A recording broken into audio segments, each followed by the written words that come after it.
I don't think we've ever started with it so quiet. Good morning, good morning. You're in for a treat this morning, and be careful because when you're smiling, it lets the message in more deeply. Cheryl?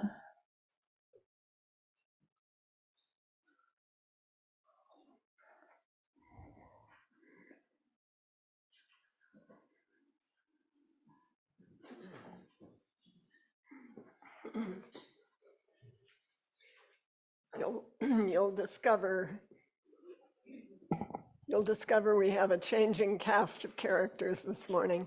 I'm not Sorrel, I'm Cheryl, and it's my pleasure to read the land acknowledgement. We acknowledge that we are residents or visitors on land that was never ceded, never given up by the Nisenan people, who are still here among us today, despite the fraudulent removal of their federal tribal recognition. We seek to help correct their erasure and exclusion from California history and to support their efforts to stabilize their people.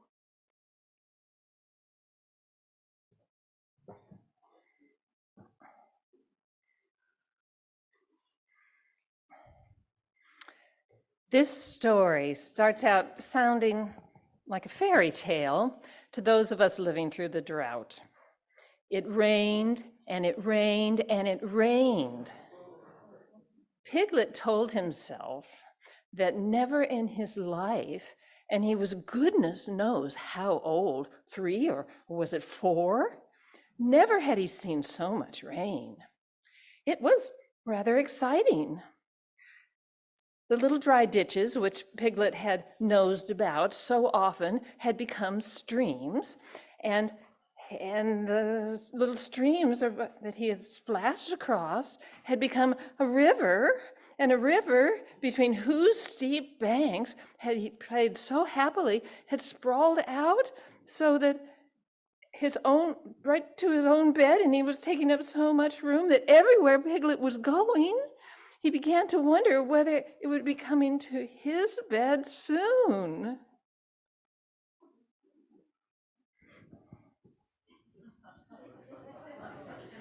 It's a little anxious to be such a small animal surrounded by so much water.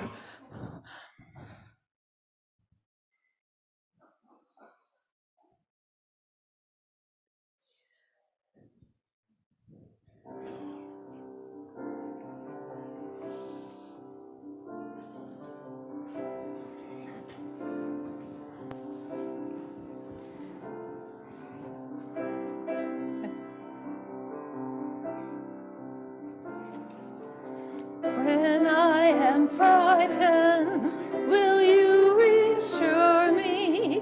When I'm uncertain, will you hold my hand? When they be strongly sing to me quietly, will you share some of your stories with me? If you will show me compassion, then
Giving each other courage, Reverend Gretchen Halley. Permission secured by Soul Matters.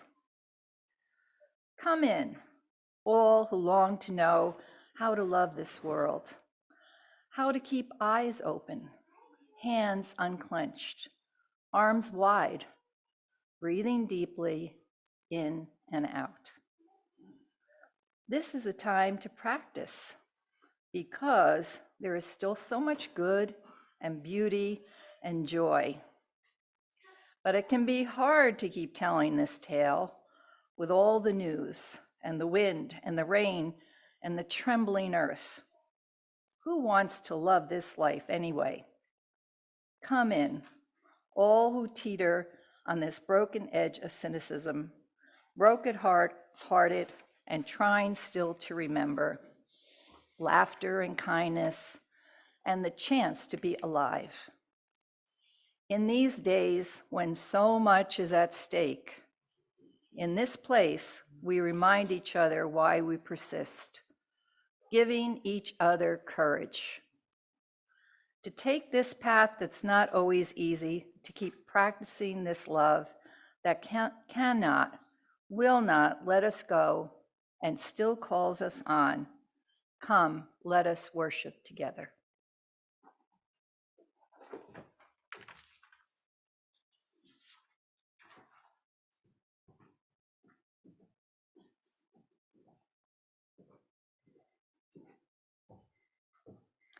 And for those of you at home, this is a perfect time for you to light your chalice.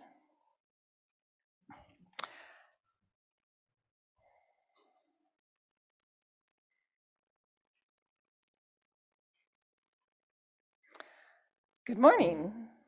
I'm not Lindsay Dunkel, but Gail Johnson-Vaughan, stepping into Lindsay's large but under the weather shoes this morning. She is so disappointed not to be able to be with us today, and so in her stead, I get the delight to welcome you to the Unitarian Universalist Community of the Mountains here in Grass Valley, California. Whether you are in the sanctuary here or on Zoom, up there someplace, we see you. We're so happy in all the ways that you come to be with us. And you might even be watching us on our website next week. I mean, now, if you're on the website. And as you come here today with all your joys and burdens, your histories and promise, culture, language, gifts, struggles that we bring, we make this place and this hour whole, and we make it holy too. It is good to be together. This month, we're exploring the theme of courage. I love having a month to dig into the whole theme, to hold it, an idea up to the light and explore it with all of its different facets, to have conversations with others who are doing the same. When Lindsay asked the children in the upstairs kids connection what it meant to be, what courage meant, they said, being brave. Yeah, that's it, isn't it? What does it take for people to be brave, she asked. People talk about getting over their fear, but then there's nothing to be brave about, is there? I mean, doing something even though you're scared, even though it's hard, that's being brave. That's what takes courage. But what takes courage for me might be easy for you. Some people are really scared of public speaking, like doing what I'm doing right now. And Lori, told Lindsay that she would be Piglet even though she was scared, which means she was brave. And what does it take? What is it that takes courage for you to do? For Lindsay and me, sometimes just calling somebody on the phone takes courage. At her house, they joke about the fact that she can testify in front of a Senate subcommittee, but she can't order pizza. Courage looks different for all of us. Often it is connected to what we value. It might be expressing a different opinion from somebody in the group that you're close to. It might be swallowing your pride and saying you're sorry. It might be being the only one to raise your hand, to ask for help, to forgive someone, or speaking up about a wrong that you've noticed or an unfairness. So many options. And what does your face look like when you're being brave? Let's see some of those brave faces. Let's see. Hey, turn around, show the Zoom people what's your brave face. Zoom people, show each other. What's your brave face? What's your brave face? We look resolute. We look determined. And yes, we look a little scared, sometimes harder than we really feel because we're pushing through our scaredness. But that's okay. That's part of being brave.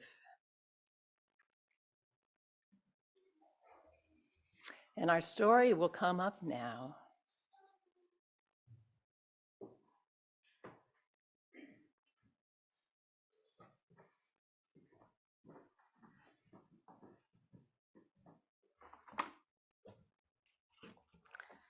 Our story this morning is I Can Do Hard Things, and it's by Gabi Garcia, with the illustrations you'll see by Charity Russell.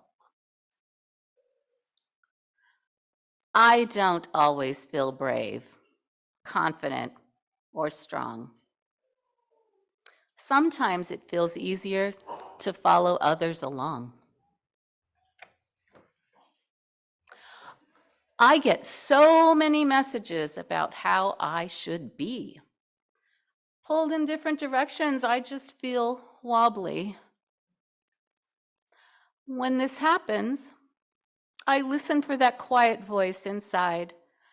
When I pay attention, that voice is my guide. I connect with the love and the strength that it brings. It helps me remember I can do hard things. I can be a friend to myself. I can feel all of my feelings. I can ask for help. I can speak up when it would be easier to be quiet. I can say no, even to my friends. I can apologize. I can forgive.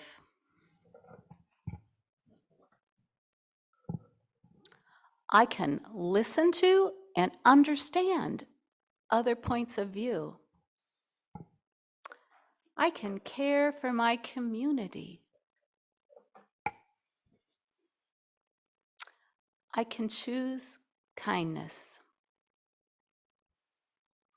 I can practice peace.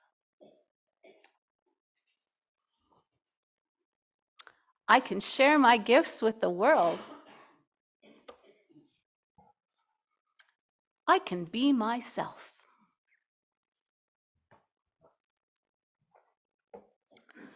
Hard things can be about what we feel, we think, we say, or we do. And what's hard for me might not be hard for you. You are you, and I am me. We walk through the world differently. Trusting my voice helps me find my way. I grow braver and stronger every day. The tough stuff I face is all my own. But I can also remember that I'm not alone. I'm ready for the hard things I have to do. And please remember, so are you.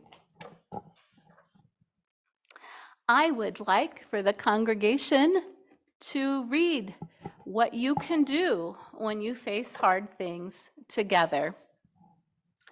I can be a friend to myself. I can feel all my feelings. I can ask for help. I can try again rather than give up. I can believe in myself. That's hard to see, huh? I can speak up. I can say no, even to my friends. I can apologize. I can forgive. I can listen to understand different points of view. I can care for my community. I can choose kindness. Is it missing? I can choose kindness. I can practice peace. I can share my gifts with the world. I can do hard things.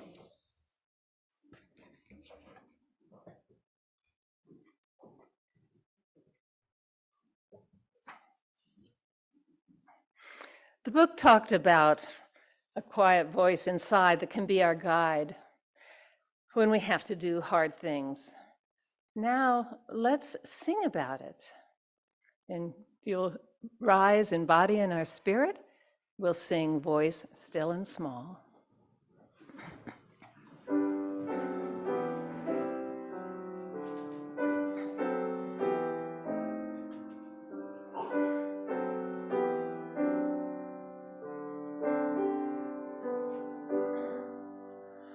Voice still and small, deep within.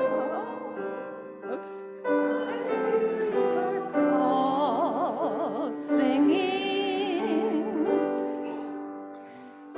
Dark and rain, sorrow and pain, still we remain singing.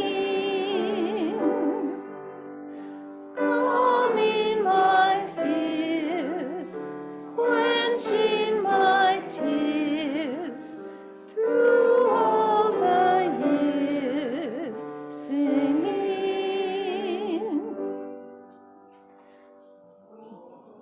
Mill and small, deep within all, I hear you call, singing. In dark and rain, sorrow and pain, still we remain singing. Calming my fears, quenching my tears, through all the years, singing.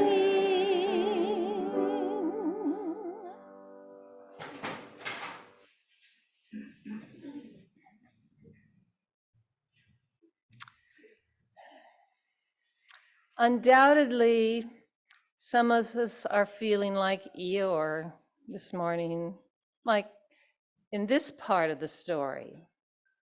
An old gray donkey, Eeyore, stood by himself in a thistly corner of the forest, his front feet wide apart, his head on one side, and thought about things. Sometimes he thought sadly to himself, why? And sometimes he thought, wherefore? And sometimes he thought, inasmuch of which? And sometimes he didn't know what he was thinking about. So when Winnie the Pooh came stomping along, Eeyore was very glad to stop thinking a little and to say, how do you do, in his gloomy manner. And how are you, said Pooh. Eeyore shook his head from side to side.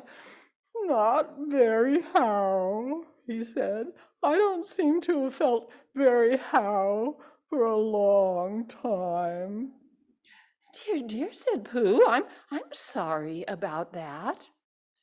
And maybe some of us are feeling like Baby Roo after he was rescued from the stream and had fallen in. Did you see me swimming? Squeaked Roo excitedly, while Kanga scolded him and rubbed him down. Pooh, did you see me swimming? That's what it's called, swimming. That was what I was doing. Rabbit, did you see what I was doing, swimming? Hello, Piglet, say, what do you think I was doing? I was swimming. Christopher Robin, did you see me? So whether you're Eeyore or Piglet or anywhere in between, what did the book say? I can feel all my feelings. We can, here in this community, we can experience what it's like to have other people hold us and hold the feelings along with us, as Pooh did for Eeyore when he said, I'm sorry about that. If you are carrying something particularly difficult or joyful in your heart today, I invite you to come forward, choose a stone to symbolize it, and drop it into the bowl of water, which symbolizes this community, the care we take with one another. And for those of you on Zoom, I invite you, if you're so moved, to share your joys or sorrows on the chat for the rest of you. And now, as you are ready, as the music proceeds, please come forward to share your joys and concerns.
I've placed the final stones in there for all the joys and sorrows which we hold tight inside and are private to us in that kind of way. And we'll come out of this time by again from our seats, singing again, voice still and small.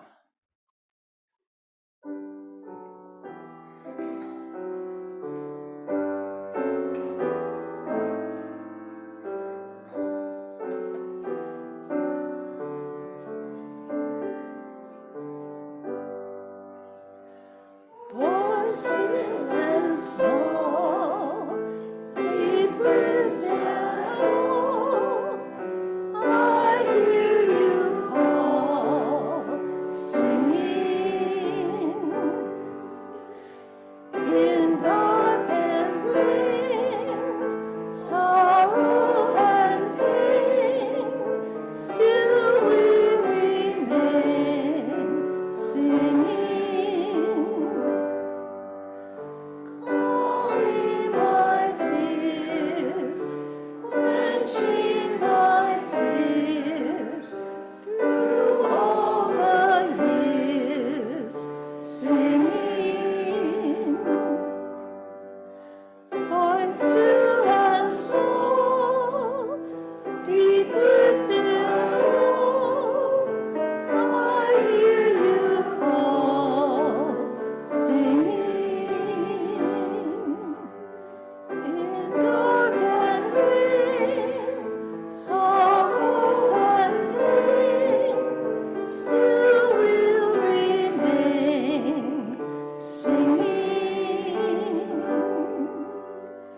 Calming my fears, quenching my tears, through all the years, singing.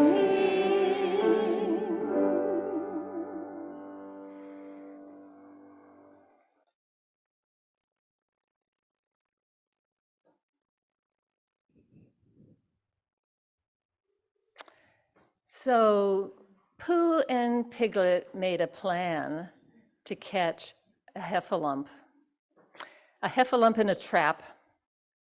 Though neither of them was really sure what a heffalump was, they set up their trap and then they went home to their separate houses.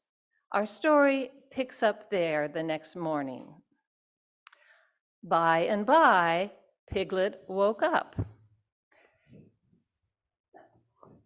As soon as he woke up, he said to himself in a pigletty voice, "Oh!" He didn't feel, then he said it more bravely, Quite so. but he didn't feel very brave, for the word which he was really jiggering around in his brain was, Heffalumps. What was a heffalump? What was it like? Was it fierce? Did it come when you called it? Did it come when you whistled for it? How did it come? Supposing it was fierce with pigs. What kind of pigs was it fierce with? Suppose, maybe it didn't make any difference what kind of pig it was. What if the pig had a grandfather named Trespassers William? he didn't have answers to any of these questions. And he was going to see an heffalump in about an hour from now. Of course, Pooh would be with him, and that would be much more friendly with two. But suppose heffalumps were Really fierce and terrible with pigs and bears. Wouldn't it be better if he just pretended he had a headache? And he couldn't go up to the 6 pine trees this morning? But then suppose it was a really fine day and there were no heffalumps in the trap and he would be in bed all morning simply wasting the time for nothing. What should he do?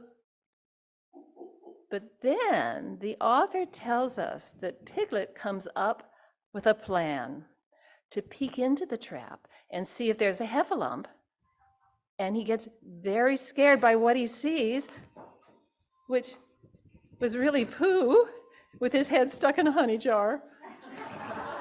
He yells for help, and the story goes on.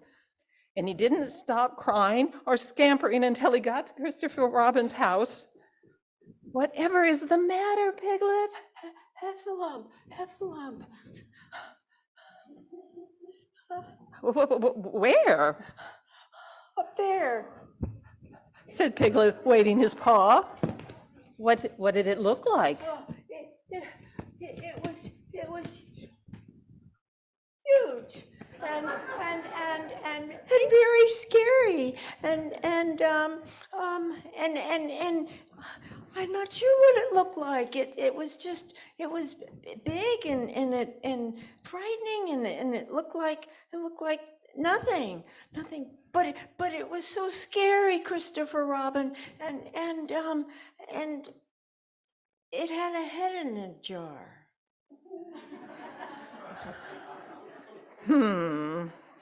Shall I go and look at it? Yeah, together. Okay. Piglet wasn't afraid if he had Christopher Robin go with him, and so off they went.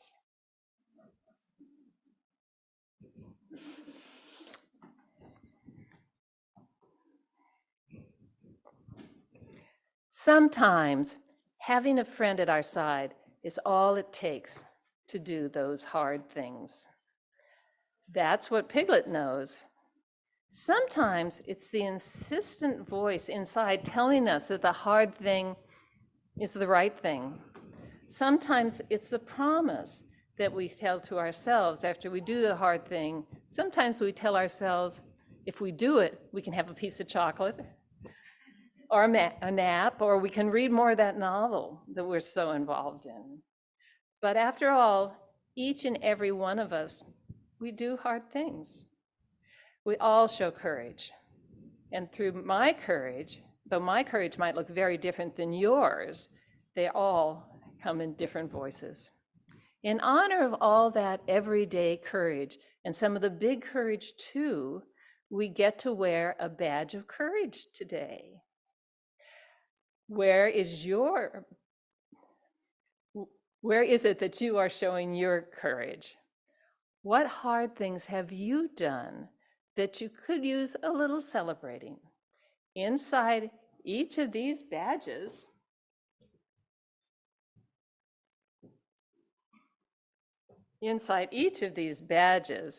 there's some layers.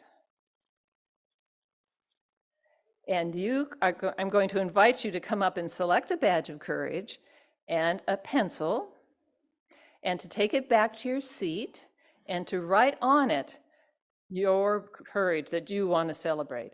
And then you can pin it right over your heart. Courage begins in our hearts, doesn't it? So when the music begins, I'd like you to use the outside aisles to come up. Take your badge and your pencil and return to your seats down the center aisle. And for those of you on Zoom, I invite you to use the chat with one another to share something that you do that takes courage, that we could all use a little celebrating.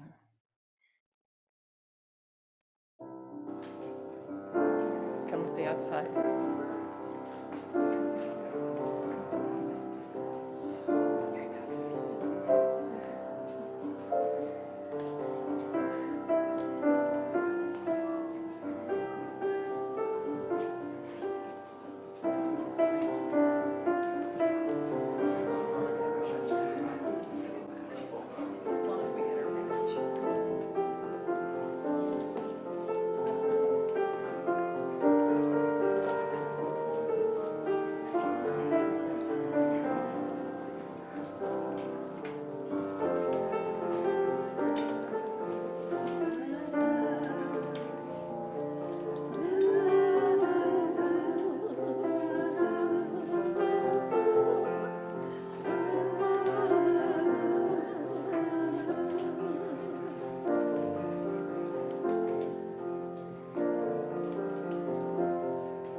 Oh, how it really looks festive in here now.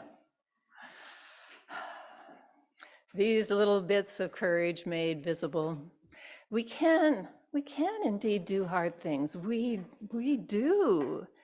So let's continually remind each other of that, especially in this day and age where so much courage is required.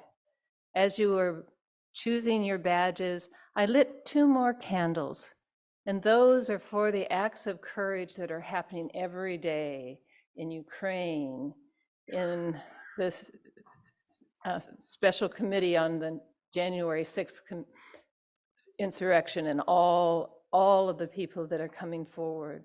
In each of us, as we live in a community, in a country where people have really different senses of reality, courage is what is required of us today, and I applaud you. You know, we did 12,067 postcards. Just absolutely amazing.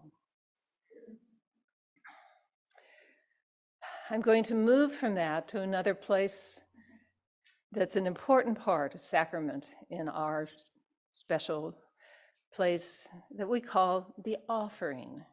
So how do we offer ourselves up? We are doing it in so many ways. For many people, generosity is a hard thing. Freely and happily to give away things we have to share with others, to let it go. And each week in our service, we get a chance to practice donating funds that help support this special place, as well as those local nonprofits that reflect our values. Each month, 25% of this offering will go to a nonprofit that we're supporting this month. And that this month it's Wildlife Rehabilitation and Release, dedicated to the care and rehabilitation of injured, orphaned wildlife. Each year, their team successfully releases over 100 different species back into native wildlife, amazing, including mammals, songbirds, raptors, waterfowl, reptiles, amphibians. Your giving is vital to our ability to sustain the work of this community. Thank you for your generosity. We'll pass the basket among you who are in the room, and you will find in the basket a white envelope if you decide that you would like 100% of your gift to go to wildlife rehab and release. And Allison will tell those of you on Zoom how you can make your gift if you are not here.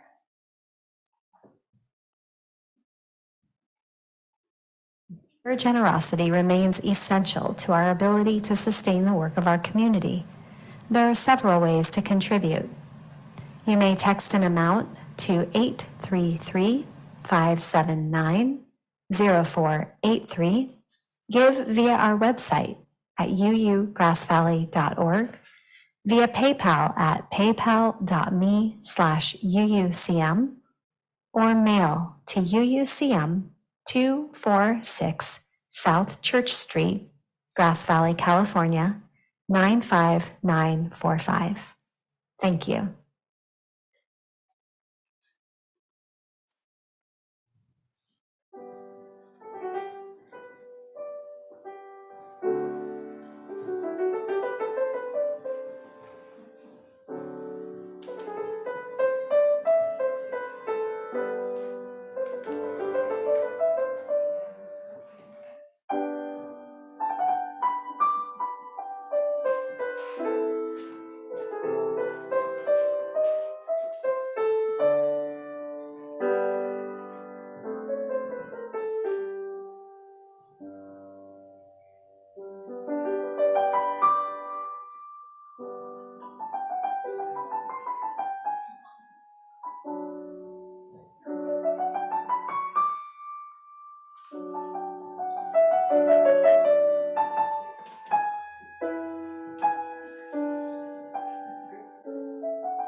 Thank you for your generosity. We dedicate these offerings to that still small voice in each of us which guides us. May that voice, which we cultivate here on Sunday mornings and many ways during the week, continue to spur us to do hard things.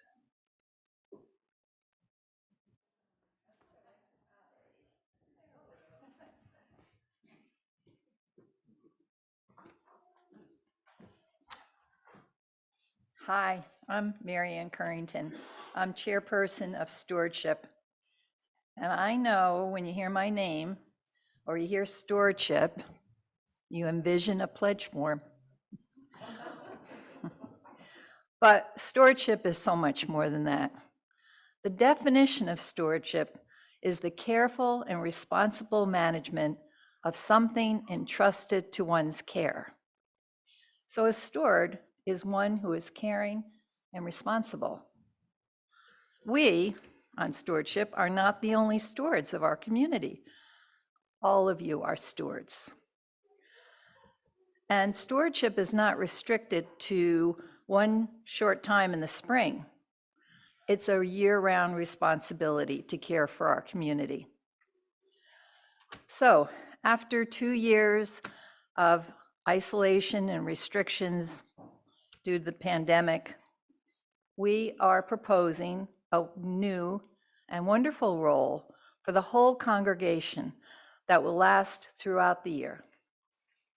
We are looking for members to become stewards. Our new stewards will have 3 or 4 members in their care, and they'll make a contact by phone, text, email, or maybe a cup of coffee at Flower Garden. They'll have 1, 2, or how many contacts seem right. The point is connection and communication. But I'm new, and I don't know too many people. This is a great way to get to know people. But I'm pretty reserved. I don't know if I make a good steward. Don't worry, we'll take good care of you.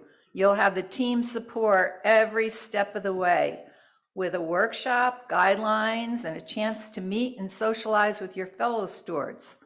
And you can. When people speak, would you repeat them? Because They couldn't hear it. Lynn was pretty reserved and she didn't think she would make a good steward. But she doesn't have to worry. We're going to take good care of you, Lynn.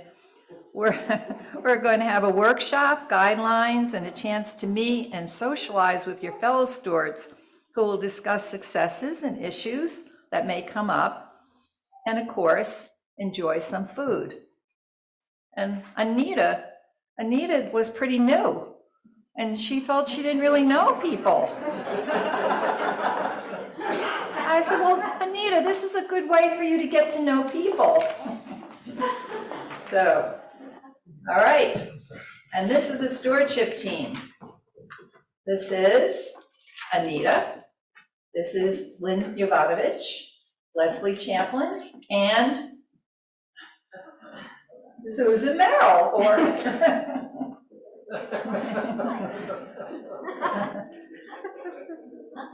What does it take to live our UU principles? Courage!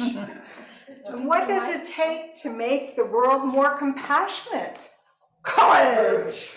sustainable, Courage! Just. Courage! yeah, and what does it take to practice courageous love? Courage! And what does it take to be a steward? Courage! okay, so meet us in the back. We didn't finish. Remember, all you need is courage. Okay, well, meet us back in the hospitality room if you have courage. No, just to find out more about the role. It's yeah, we got the one sheets, and we have A snack? No? We have courage.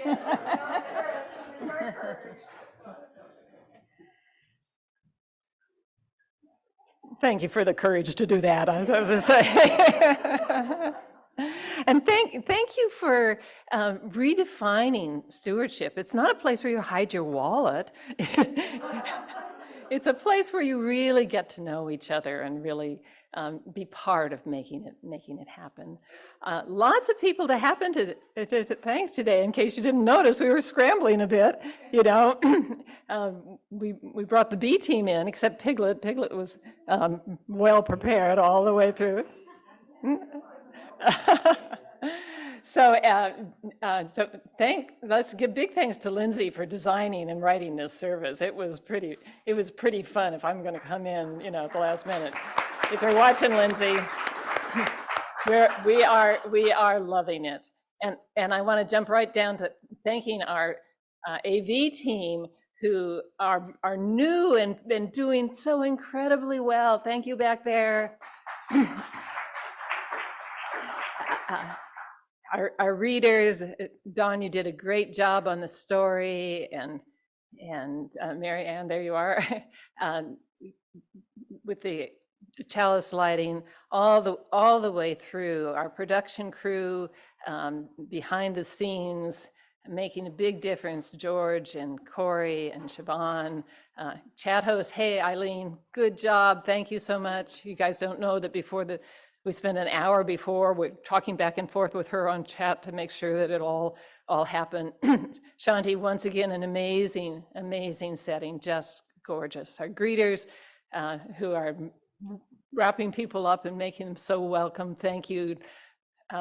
Lori, I don't think you got to greet from in front today, but you did. And, no, Piglet didn't. Piglet didn't. And Laura, wonderful. Shanti and Lori, I'm a little worried what Piglet brought for refreshments, but we'll see. And the kids' connection with Joe and Shannon up there having fun with the kids. So thank you, all of you, and all of you. I mean, it's so fun to be up here watching your expressions, particularly when you get to be Pooh and stuff like that. So it's great. It's great. So our closing song today, oh yes, we're going to, before we do that, please know that the eighth principle, and those of you who are here for the first time, you can read it up there, is a really important discussion. We have to decide whether or not we want to approve and take it into us. And it's really important to understand that the eighth principle is about us, not some other them out there. And if you think, oh, we don't need to discuss this, then you probably haven't looked deep enough into the eighth principle. So please consider joining this Zoom call on Tuesday to talk about what does the eighth principle, Wednesday, excuse me. See, we're patching it together. What does the eighth principle really mean? What would be different here? And back to back with that, we're having a justice night on Thursday, where we're going to be talking about wither our democracy. What is it that we really need to know right now? We have an amazing panel coming for that, and I think you're going to really enjoy it. So it's not a light thing. We're going to have a Day of the Dead potluck Sunday at 5, following an absolutely amazing Dia de los Muertos service with a fabulous ritual. The invitation is now here. I think you just heard it, to reconnect far and near, to show each member we care, and be a steward in this world that we share. And there'll be a sign-up table back in the Alcout room where our refreshments are, if you want to explore that idea. And please, if you haven't been to the website, get on and explore. You know, push all the buttons and see what's there, because there is a lot on there. And Mary is doing an incredible job making this accessible, but we have to start using it. So you'll find a lot of information that you'll want to know there. And now the song. So this is a familiar song. We usually use it to sing the children to their classes, but their children get to be here for all of this stuff today. So it was chosen to remind ourselves and each other that it often takes courage to let our light shine. So let your voice sing out as a reminder as you rise in body and our spirit, and we sing, "This little light of mine."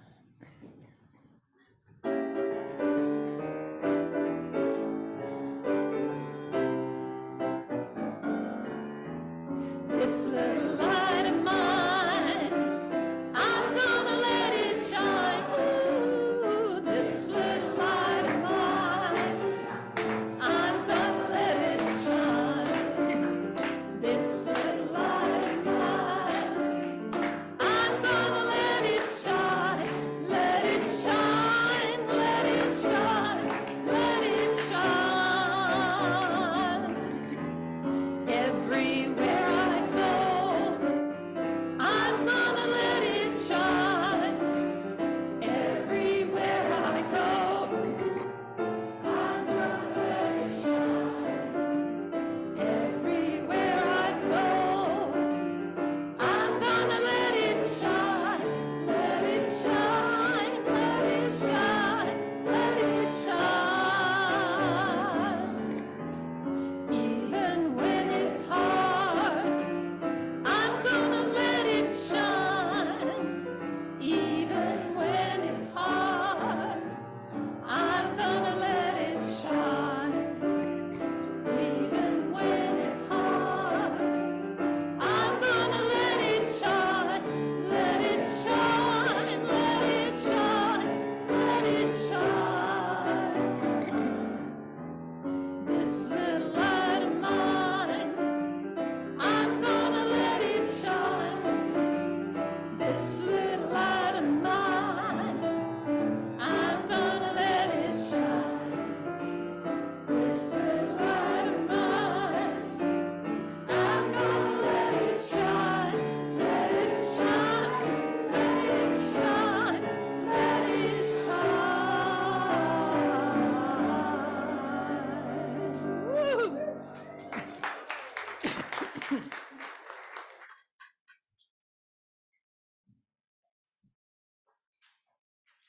Our closing words come from A. Milne, and it's read by Piglet and Gale. Once upon a time, Winnie the Pooh was very brave and saved Piglet during a great flood by making a boat and sailing over to the tree where Piglet was stuck. Now, this might not have been such a big deal for some people, but it took a lot of courage for Pooh because he didn't know how to swim. And do you know what? Even though it might have been easy for other people, Piglet celebrated his own bravery with this little chant that he made up. 3 cheers for Piglet. 3 cheers for Pooh. For who? For Pooh. What did he do? I thought you knew. He saved his friends from a wetting. A wetting? 3 cheers for Bear. For where? For Bear. He couldn't swim, but he rescued him. He rescued who? Oh, listen, do. I'm talking of Pooh. Of who? Of Pooh. I'm sorry, I keep forgetting. Well, Pooh is a bear of enormous brain. Just say it again. Enormous brain? Of enormous what? Well, he ate a lot, and I don't know if he could swim or not, but he managed to float on a sort of a boat. On a sort of what? Well, a sort of a pot. So let's give him 3 hearty cheers So now let's give him 3 hearty witches. and hope he be with us for years and years and grow in health and wisdom and riches. 3 cheers for Bear. For where? For Bear. 3 cheers for the wonderful Winnie the Pooh. Hip, hip, hooray! Hip, hip, hooray! Hip, hip, hooray! And as we leave this place, may we all celebrate our bits of bravery, large and small, not because they might require courage of everyone to do it, but because we did the thing that was hard for us. And with each of these hard things, bit by bit, building up over time, we are making the world a better place. May we know deep down that we can do hard things as we carry the flame of peace and love until we meet again. So join us next Sunday, remembering our ancestors with the amazing Beth Caro.